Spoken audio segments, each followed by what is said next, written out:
그렇게 하겠습니다. 이야기가 원래 하면 끝도 없이 말씀을 잘 하시는 분이어서요. 여러분 이야기 계속 듣고 싶으실 겁니다. 윤 코치님은 이렇게 사회생활, 직장생활 어떤 걸 했는지 이런 것들이 궁금하더라고요. 정말 다양한 분야에 관심사가 있어서 한 군데 직장생활 하기 쉽지 않으셨을 것 같은데 직장생활 경험은 있으셨는지 네. 했다면 어떤 직장생활 하셨는지 그런 것도 궁금합니다. 그러니까 제가 첫 직장은 교육회사에서 한 2년 동안 근무를 했었고요. 그리고 2년 동안 근무하면서 저는 이제 좀 호기심이 많다 보니까 시간이 좀 남더라고요.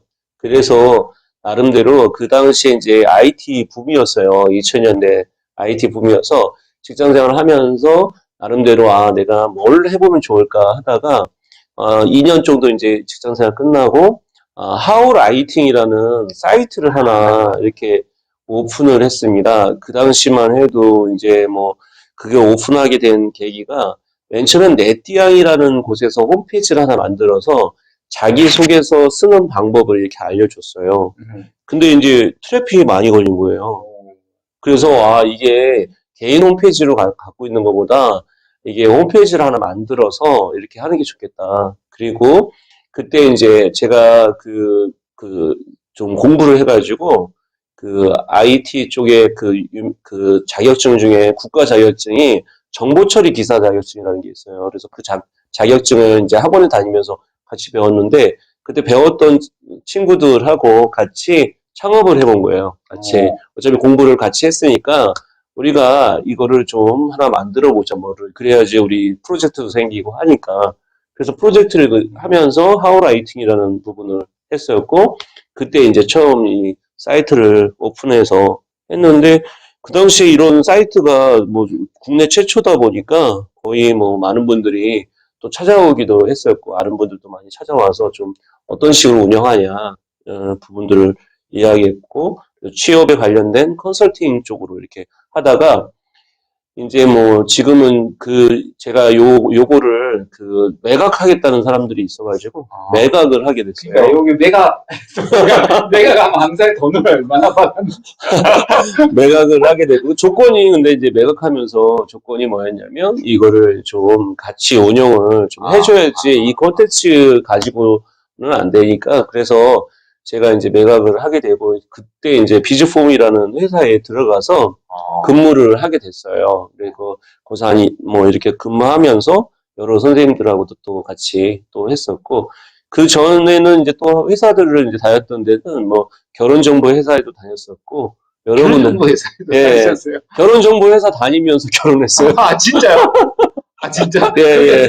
아니 하라는 일은 안 하고 다들 어떤 와이프를 만난 것도 이렇게 결혼 정보 회사 다니면서 컨텐츠들을 많이 개발하면서 그 당시에 이제 애니어그램을 공부하고 뭐 성격적인 거 공부하면서 그때 컨텐츠도 만들고 있었는데 그때 또 그때 이제 그런 쪽에 관심도 많다 보니까 또 나이도 이제 결혼할 나이가 돼서 그 당시만 해도 그 회사가 100명 이상 되는 결혼 정보 회사 굉장히 크잖아요. 그래서 그 회사에서 다니면서 나름대로 이제 결혼도 하게 됐고 그리고 나서 이제 나중에 본격적으로 이제 창업을 하게 된 거죠. 그러니까 사실은 결혼을 할 때 많은 사람들이 보는 게 뭐 이렇게 좀 프리랜서로 한다든지 어떤 창업을 한 사람들에게 조금 사람들이 이제 그 당시만 하더라도 이렇게 별로 좋게 바라보지 않았기 때문에 직장 생활을 그렇게 하면서 어떻게 보면 그 당시에 이제 그 준비했던 게 30대 당신의 로드맵을 그려라라는 책을 좀 쓰게 되고 그 책이 결국에 저를 독립하게 만들어줬던 것 같아요. 그 책이 이제 중국에도 나가게 되면서 저도 읽었습니다. 30대 당신의 로드맵을 그려라는 책을 통해서 제가 어떻게 보면 제 이름을 좀 사람들에게 퍼스널 브랜딩을 할 수 있었던 계기가 됐고요. 그리고 나서 잘 또 이제 박사과정도 가서 공부도 하고 여러 또 이제 책을 그래서 그동안 한 20년 동안 한 20권 정도 책을 냈더라고요. 그래서 한 1년에 한 권씩은 꼬박꼬박 책을 냈고 그 성실함은 있었던 것 같아요. 제가 다른 건 모르겠지만 뭐 잘하고 못하고를 떠나서 꾸준하게 했던 것들이 있는 것 같아요. 그래서 뭐 저는 그게 아마 제가 지금까지도 버티는 힘이 꾸준함이 아닐까. 그리고 제가 이메일 밑에다가 쓰고 있는 게 또 뭐냐면 참고 기다리는 사람에게 반드시 열매가 맺는다. 참고 기다리지 않으면 반드시 어떤 부분이 엎드려요. 어떤 것은 우리가 조금 이렇게 금방금방 회사를 그만두는 사람들도 많은데 그러면 경력을 쌓을 시간들이 좀 부족한 것 같아요. 최소 제가 코칭할 때도 많이 얘기하는 게 어느 분야든 한 3년 이상은 좀 있어야지 자기 나름대로 그 분야에 대해서 좀 안목지도 생기고 하는데 자꾸 분야를 자꾸 옮기고 직무를 자꾸 옮길수록 사실은 자기가 그 분야에 좀 전문성을 좀 회복하기가 어려운 부분이 있지 않을까라는 생각이 들어요. 지금 언뜻 떠오르는 제가 옛날 생각이 있습니다. 이게 한 2001년 정도에 윤코치님을 알게 됐던 것 같아요. 네네. 2000년 또는 2001년이에요. 네네. 네. 그래서 그때 커리어 코치라는 브랜드를 처음 썼어요. 예, 맞아요. 그래서 저는 그 브랜드가 싫었어요. 그냥 자존심 상해서 근데 내가 원하는 딱 브랜드가 커리어 코치였어요. 근데 먼저 커리어 코치를 쓴 거예요. 그래서 저는 경력 관리 전문가, 뭐 경력 관리 코치, 뭐 다른 형태로 쓰다가 커리어 컨설턴트. 근데 아무리 해도 커리어 코치 좋고 이게 딱 붙죠. 그리고 모두를 다 설명하는 거예요. 나의 정체성을 설명하면서 어쩔 수 없이 이제 커리어 코치를 그다음부터는 인재개발 전문가도 많이 썼는데 아니야. 결국은 되돌아와서 커리어 코치로 썼거든요. 자, 커리어 코치를 왜 쓰셨는지 하고 그 당시에 네네. 커리어 코치가 뭔지 아시는 분들도 많지만 아직도 모르시는 분들 되게 많거든요. 그 네. 이야기 좀 한번 해주시죠. 벌써 진짜 오래됐네요. 네. 자, 그때 커리어 코치라고 썼던 이유 중에 하나가 제가 취업 컨설팅을 많이 하다 보니까 근데 취업 컨설팅을 하다 보면 너무 이제 시야가 좁게 생각하시는 분들이 많은 거예요. 이 취업에서만 얘기해가지고는 이게 안 되겠구나. 그래서 해외 자료를 찾아보니까 해외에서는 이 커리어를 다루고 그 커리어 안에서 코칭을 한다. 컨설팅이 아니라 코칭을 한다라는 그 상대방의 입장에서 질문도 해주고 그때 이제 제가 자료를 찾아보고 해외에서는 이게 있는데 왜 우리나라에서는 안 하지? 그래서 우리나라에서는 이 부분이 좀 필요하겠다. 그래서 제가 한국경제신문사에 컬럼리스트로 계속 그 커리어 코칭과 관련된 글을 썼더니 그걸 보고 이제 책을 내자고 해서 30대 당신의 로드맵을 그려라라는 책을 썼고 그 책이 나오고 나서 한참 뒤에 마샬 벤치라는 선생님이 커리어 코칭이라는 책을 냈으니까 어떻게 보면 전 세계적인 관점에서도 우리 한국에서도 커리어 코칭을 그 당시에 그 30대 당시의 로드맵이라는 책에도 제가 커리어 코칭이라는 걸 먼저 얘기했었거든요. 그래서 어떻게 보면 이게 이제 전 세계에 같이 움직이고 있는 상황인데 그런 부분에서도 이게 관점이라는 게 그 되게 중요하니까 지금은 이 커리어 코칭이라는 것이 보편화돼 있다. 그리고 그동안에 이제 커리어 코칭을 많이 하셨던 분들이 사실은 커리어 코칭을 안 하고 보통 커리어 컨설팅을 하시는 경우가 많았어요. 근데 이제 그런 것들이 어떻게 보면 좀 더 코칭적인 관점에서 좀 입장을 바꿔서 그들의 입장에 우리가 생각해 볼 필요가 있다라는 생각이 들어서요. 그때 이제 커리어 코칭을 해야 되겠다. 그렇게 하시고 나서 커리어 코치 협회를 설립하셨지 않습니까? 예. 커리어 코치 협회는 더더욱더 모르시는 분들이 많을 것 같아서 소개 좀 부탁드리겠습니다. 그러니까 저희가 이제 한국경제신문사라는 신문사에 한경닷컴이라는 닷컴이 있었고 그 한경닷컴에 교육센터에서 커리어 코칭 과정을 좀 열자고 해서 하영목 박사님하고 저하고 이제 그 당시에 이제 거기서 커리어 코칭 과정을 했는데 정말 놀란 게 첫 기수가 31명이 왔어요.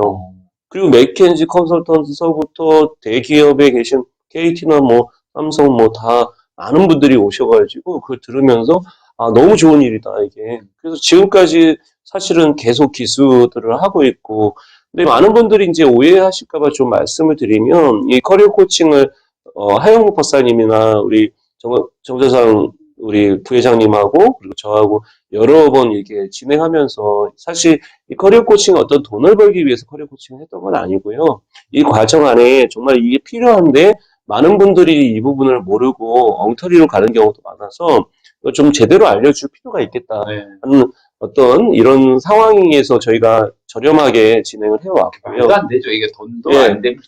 여러분 돈도 안 되고 근데 커리어 코치가 되고 싶어 하시는 분들이 실제로 있거든요. 네. 그래서 물어보는 경우가 많이 있어요. 이메일로나 댓글로나 어떻게 하면 커리어 코치가 될 수 있나요? 이렇게 물어보는 분들이 있는데 뭐 어떻게 하면 커리어 코치가 될 수 있는지도 같이 한번 알려주시면 더 좋을 것 같습니다. 그래서 사실은 우리가 뭔가 우리가 선수를 떼어보지 않고 코치가 되면 안 된다는 생각이 들어요.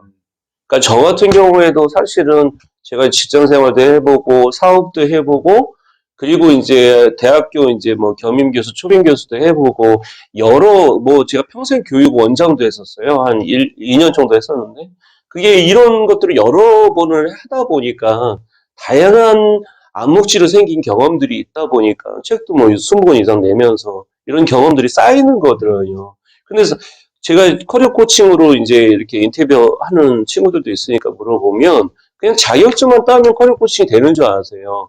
근데 이제 잘못하면요, 그게 내가 필드 경험이 없는 상황에서 자격증만 따게 되면 사실 커리어 코치로서 이제 하기가 어려운 부분이 있어요. 그러니까 직업 상담사하고 커리어 코칭의 차이점은 뭐냐면 직업 상담사 부분들은 사실 우리가 상담적인 관점에서 하다 보니까 그 사람의 과거에 대한 얘기들을 주로 그 사람이 어떤 직업에 관련된 부분을 상담을 해주는 정보들만 우리가 찾아서 충분히 가능하겠지만 사실은 현장의 경험이 없으면 그게 되게 어려운 거죠. 진로 상담을 하시는 분들 중에도 사실은 직장 생활 거의 안 해보신 분들도 되게 많더라고요. 그냥 이 상담만 계속 해보다 보면 그러다 보면 굉장히 어려운 거예요. 글을 쓰는 사람들 중에서도 똑같은데요. 그냥 문해창작학과만 다녀서 글을 쓰는 사람들은 기술적인 측면은 되게 잘할 수 있지만 내가 경험한 것들이 적다 보니까 진짜 그 경험들의 그 폭이 많아야지 사실은 그게 중요하다. 그래서 꼭 기억을 하셔야 될 게 반드시 짧게라도 회사를 들어가서 경험을 해보시고 그 다음에 커리어 코칭을 하셔야 된다. 근데 내가 그런 회사를 안 다녀보고 커리어 코칭을 하시면 그게 현장 경험이 없으니까 어느 회사든지 상관은 없을 것 같은데 좀 회사라는 곳에서 최소 5년 이상 어느 회사든지 다니면서 회사의 문화나 그 회사에 대한 어떤 시스템으로 돌아가는지를 좀 알고 나서 그다음에 커리어 코칭을 하게 되면 좀 더 이 시스템적인 관점을 가지고 우리가 할 수 있을 것 같아요. 네, 맞습니다. 여러분 필드에서 뛰셔야지 아무런 경험 없이 무작정 작가가 되겠다. 물론 그럴 수도 있죠. 물론 좋은 코치가 될 수도 있겠지만 그래도 직접적으로 내가 몸으로 부닥쳐 보는 경험들 쌓는 것들이 되게 중요할 것 같습니다. 자, 이분 마무리하면서 커리어 코치로서 가장 중요한 자질, 역량은 또 무엇인지 이렇게 같이 말씀해 주시면 그 경험을 쌓는 동안 또 공부할 수 있지 않습니까? 좀 가르쳐 주시면 좋겠습니다. 그러니까 모든 그 커리어 코칭에 대한 것도 이제 세 가지가 이제 굉장히 중요해요. 그러니까 커리어 코치로서 어떤 자세를 가지고 어떤 철학이 있느냐가 중요해요. 근데 그런 네. 부분이 아니고 단지 스킬적으로 내가 질문하는 것만 잘하고 피드백만 잘하고 경청만 잘한다고 해서 사실은 커리어 코치로서 어떤 영향력을 주기는 어려워요. 그래서 저는 먼저 이 그 두잉보다는 비잉, 존재로서 사람을 만나야지 그 사람에게 이 존재를 받아들이는 것을 우리가 알 수 있기 때문에 반드시 좀 철학적으로 그리고 프레젠스라고 해서 존재하는 것들이 되게 중요하겠다. 그래서 그 사람을 받아들이려면 내가 온전히 커리어 코칭을 하시려면 우선 셀프 코칭을 해서 자기의 커리어를 내가 왜 여기까지 왔는가 한번 자기에 대한 거를 한번 적어보시고 자기가 자기 거를 소화시킨 다음에 다른 사람을 소화할 수 있도록 안내할 수 있는 것이 내게 정립이 안 됐는데 다른 사람을 정립시킨다는 건 되게 어려운 것 같아요. 그래서 처음 보시는 것 중에 하나는 우선 자기에 대한 인생을 한번 이렇게 자기 역사를 한번 히스토리를 한번 정리를 해보시면 그 히스토리가 결국에 그 사람의 미스테리를 만들어내는 것 같아요. 그래서 우리가 자기에 대한 히스토리를 어떻게 정리할 거냐 이게 커리어 코치에서는 중요하지 않을까라는 생각을 해봅니다. 네, 맞습니다. 아주 여러분 just do it 이렇게 많이 하지만 존재하라 그게 훨씬 더 먼저 중요하다 이런 말씀을 끼워주셨고요.